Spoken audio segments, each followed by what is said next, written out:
we are.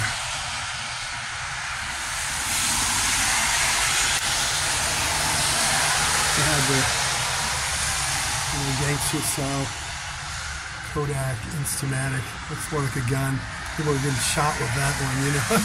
They had eliminated that, and this one, you can only imagine what happened with that. Yeah, they were getting shot at with that too. I had to ban that one. It's more like a machine gun, you know. An elephant gun, machine gun, right? This one, people were actually going and robbing liquor stores with this one. What about this one here? I get the clip on the bottoms. It's just like an Uzi or something in the set, you know.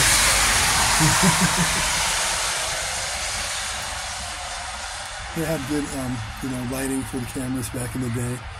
Low key, you know, it straps on the side of your camera. It's only about 3 times the size of your camera. And this is, here's, like big shots sitting around watching picture slides. You know, always got that song. This one's for the gamer who wants to feel like he's playing a video game like this year, you know. And, this one, this was a high-tech tech back in the day. 1971, that was a techy camera right here. There it is. Handle to carry it with. Optics of the very best sort, you know, infrared hidden in there behind the deal. This was the camera. Back then, the bigger the lens, the cooler you were. If you had a foot-long lens, you know, you had a nice camera. That's how they do that.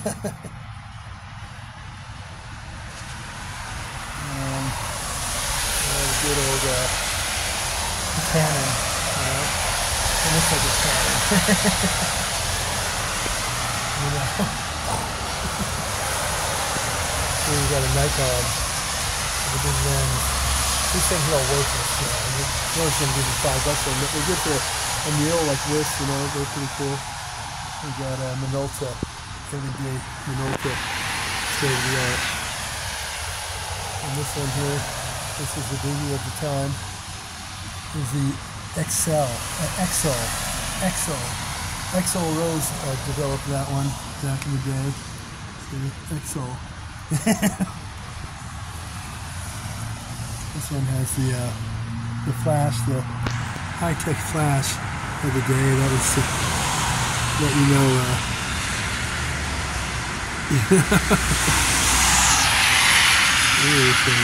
This green one here, that was techie, you know, that was good camera. You know, you played more for the plastic body in different colors, you know. The green one was the least popular.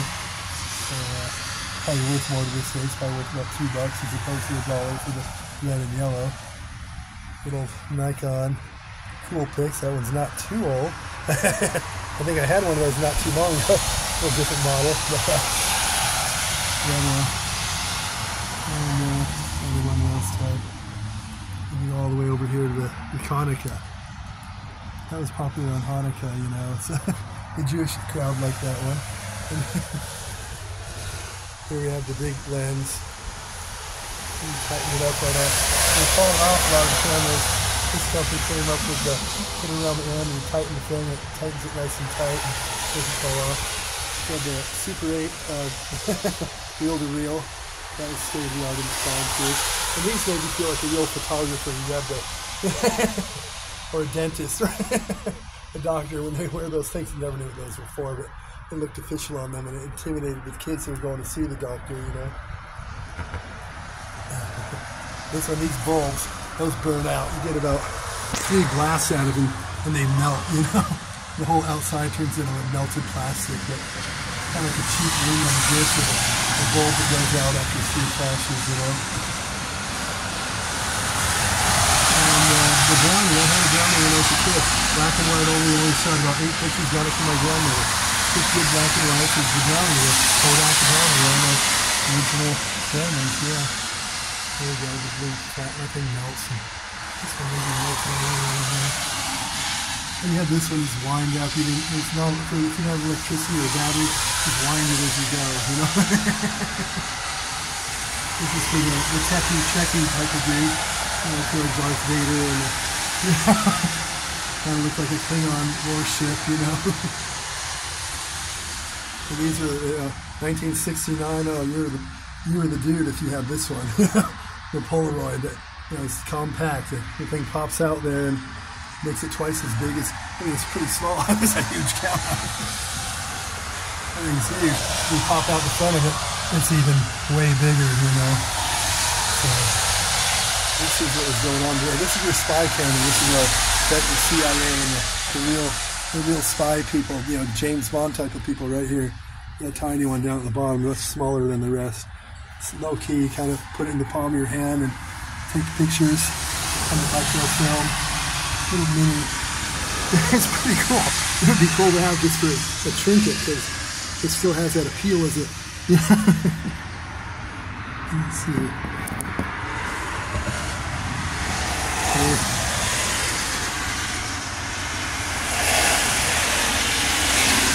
It's pretty cool to see the lens in this.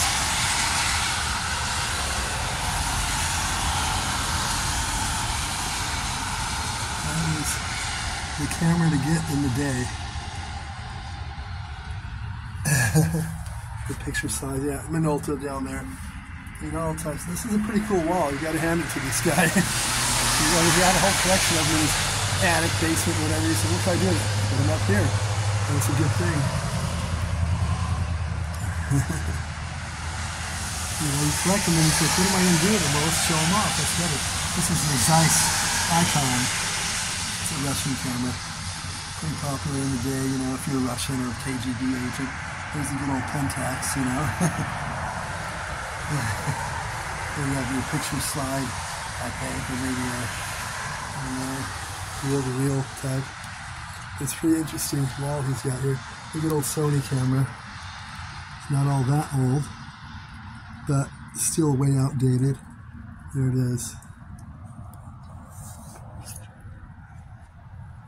The Nikon, this Nikon, they came out with the square lens that's supposed to capture the lighting better through the lens. I think it just ended up putting a lot of shadows. It's worse now. But it looks different than the rest, so we got attention from it, so it's good. And then look on the wall like this.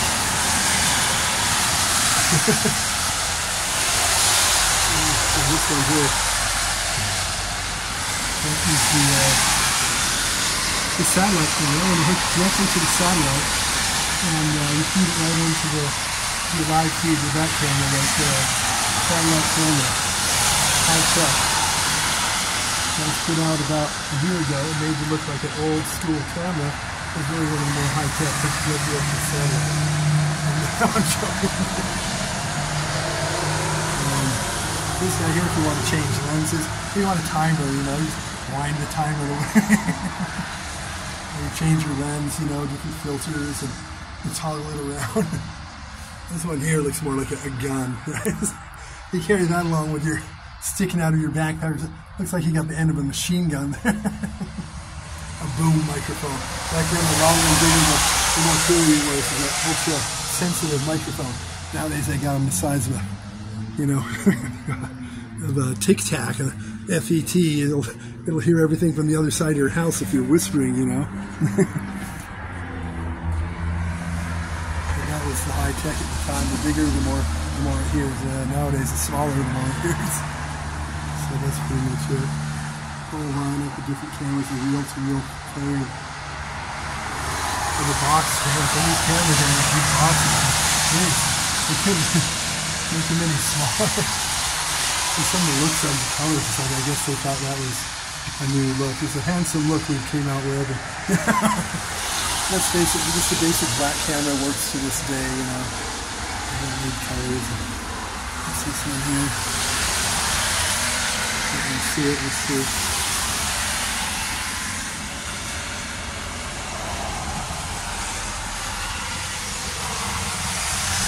This one here. A little ahead of its time here. Looks like your controller for your PlayStation 2 or whatever, right? See that? And the hand grips on both sides.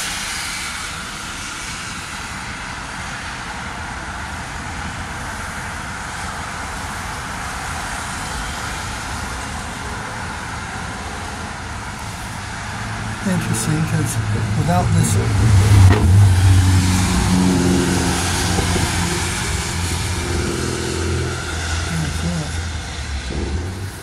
Oh, here it is, yeah. There it is, yeah. Look at that.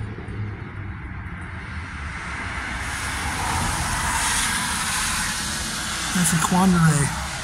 Kind of like a nanoray. The nanoray G12 is a good camera. That's the quanta ray. Here the Imperial. That was in the 30s. This was it, man. If you had an Imperial, that was the camera. You know, it was compact, easy to carry, and it even featured plastic, which was a whole new thing at the time. You paid extra to have something made of plastic, you know. Had the knobs down here too. You know, that's how you take your picture. Pull down on the lever. Oh my! But this here, this is actually a camera, not. You think it's something to play your picture slides. You carry that thing around and you try to pretend you're a movie. Someone that does pictures for the movies, or you know what I mean, for the news. And it's a big bulky piece of junk. Let's face it. But the most interesting ones are the. Looks like a gun barrel here. That's sticking out, handle on the end like a Uzi. And this one here, people are getting shot, literally. That's why they're brand new. These are walking out, people are getting shot at with them. You know? One guy went in the field of the bank, he liked his burger. There's some little cops in there shooting at him. He's just taking a video of his bank, you know. He was the bank manager. This one, though, that looks a little suggestive, like a little gun you're carrying around. Oh man. And this one, that was a real scary. That was just like an Uzi, you know. And this little conical part of the end pops out. Most people wouldn't even have that on. Without that on, you look like you're running around with a machine gun. I think that's the one Patty Hearst was carrying. So, she came in. That was a fake if I've ever seen one. She came in, ponytail, hair bouncing around, go-go boots, and like she's a movie star. Everyone else had masks on. They're all devious, and she came in with no mask, and bouncing around, go-go boots, and all stylish, holding a gun like she'd been practicing in the mirror for days. That was a fake if I ever seen one. This is something rich people do to get noticed, you know. Let's get Patty out there on the news and see what we do. Let's we'll have it look like a bank robber. Make up a name and say, okay, the SLA. People back then didn't know. That's the Syrian Liberation Army has kidnapped Patty Hearst, using her to rob banks. I mean, come on. The SLA, Syrian Liberation Army. They're going through America robbing banks. And she came bouncing in, see those video cameras from above. Ponytail, hair bouncing around, go-go boots all styled out. And everyone else just covered up, and she stood out because that was the idea, you know. Those Hearst, you know, you go to the Hearst Castle, that thing they got from the church in Rome, 1300s, you know, mosaic, hand-painted, elaborate, like good art, tile ceilings. They disassembled in Rome and so on. They brought them to America by ship. It'd take like 8 months to get here with our airplanes and stuff. And they wait 8 months for it to get delivered and reassemble it at the Hearst Castle. A lot of stuff like that. They spent millions in that place. That was back then. That was a lot of money. They had big cages. There's that building there that were brick like that, cement. Lion in one. Another with a Siberian tiger. Another with an Asian leopard. Big, ferocious animals. What do you do with those? Well, the guy drinks a bit much at your party, causes a little trouble. You paint him with blood. You chain him in there just far enough away where the tiger can't get to him. Tiger hasn't eaten in a week. He wakes up, scared to death, you know. Tiger's looking at him like a meal, you know, he's painted with blood, you know. And Charlie Chaplin, he's still there a lot. #1 silent film actor. He mouthed off. It's one of the girls. He's a 5 foot tall Irish dude that walks like a pigeon. He's harmless. He can't hurt anyone. Just a movie star dude at the time, silent, you know. So he had to over-animate himself, so, you know, so he made it. And he mouthed off to one of the girls there or something like that. And he was drunk, he passed out. He left the next morning, and where you know it, front page on the news. On the that was the news back then, newspaper before radio. Charlie Chaplin is a communist. A little depiction, a little small, big picture of him with the Hitler cell mustache. And he had a little picture of Hitler in the corner of it. We should have known all along. The resemblance. He modeled himself after Hitler. He's a communist, and we got to get him out of the country. This guy's awful. He's a threat to our ways. He's harmless. He's not a commie. And people would come home, and the neighbor would say, "Hey, Dick, you heard Charlie Chaplin's a communist. He's a commie." Oh, no, he's not. He's #1 silent film director, silent film actor of all time. He's not a commie. Leans down, picks up his newspaper. By golly, he is a commie. It's in the paper. It's true. You talk to people about things. You know, I'm like, that's not true. Yeah, I saw it in the news. And when you have a society that knows 99.9% of people believe what they see on the TV, it's easy to pass through bullshit. That's why you got to know how to see through it. They'll take 10 stories that are real, right? They'll throw in that one story that's fake. So someone that watches all of them thinks, every story I saw that night, that's real stuff, as real as it gets. The one they weren't sure about, but since the rest are real, it's got to be real too, right? So you're hiding one lie within a bunch of truths. It's easy to get through. These are obelisks. It's called here the Silver Tower.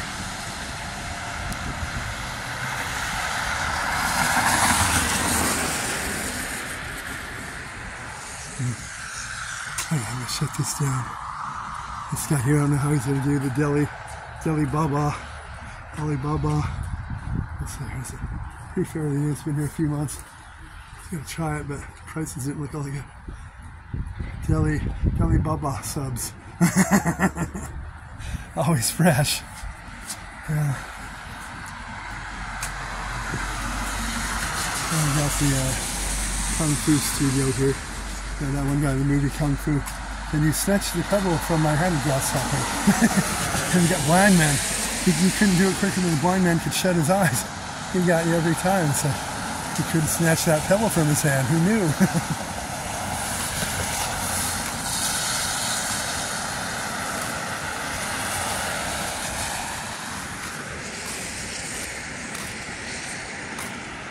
So, power lines. A lot of, well, we got 3 times as many as there was 6 years ago. I don't see that much more electricity going on. Some of these aren't even activated for, I guess they're on hold. Well, a lot of wires. You look back from here.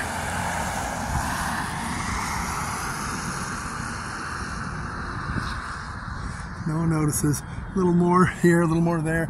It's a gradual thing before you know it. Your sky, your neighborhood's surrounded by wires. Some of these earths, they're very, how would you say, they have no discretion. They're wiring me every which way. From there, they'll go into the left and the right and down. It's like, shit, they look rather sloppy, you know? Just stringing them along wherever, you know? No one seems to notice.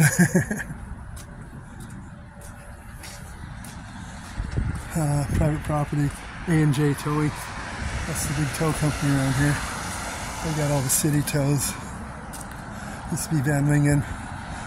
This guy came out from New York, opened that place up, and he seems to be the main dude now. And these Germans aren't doing too well. We're going to hire the A&A Towing. Van Lingen's like, why do you not keep us on the contract?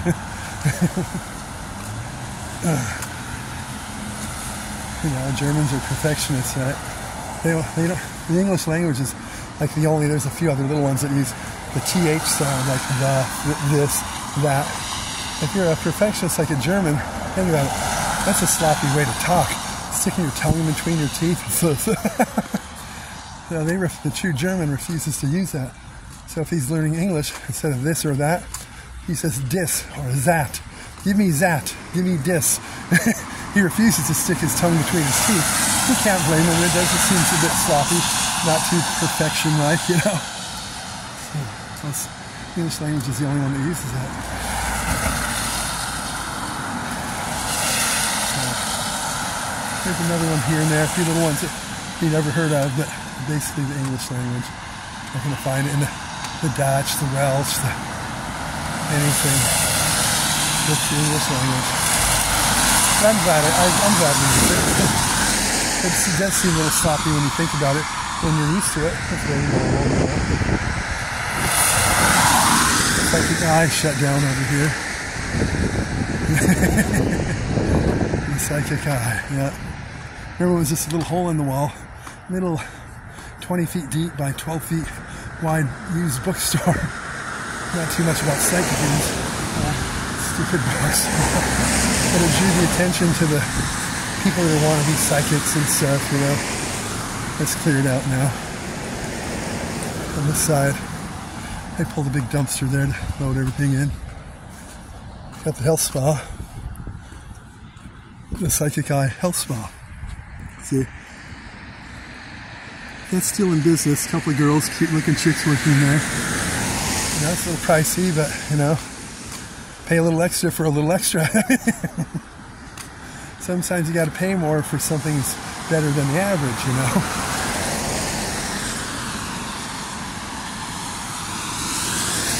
I remember in Nagano, they had a few rub and tugs going on.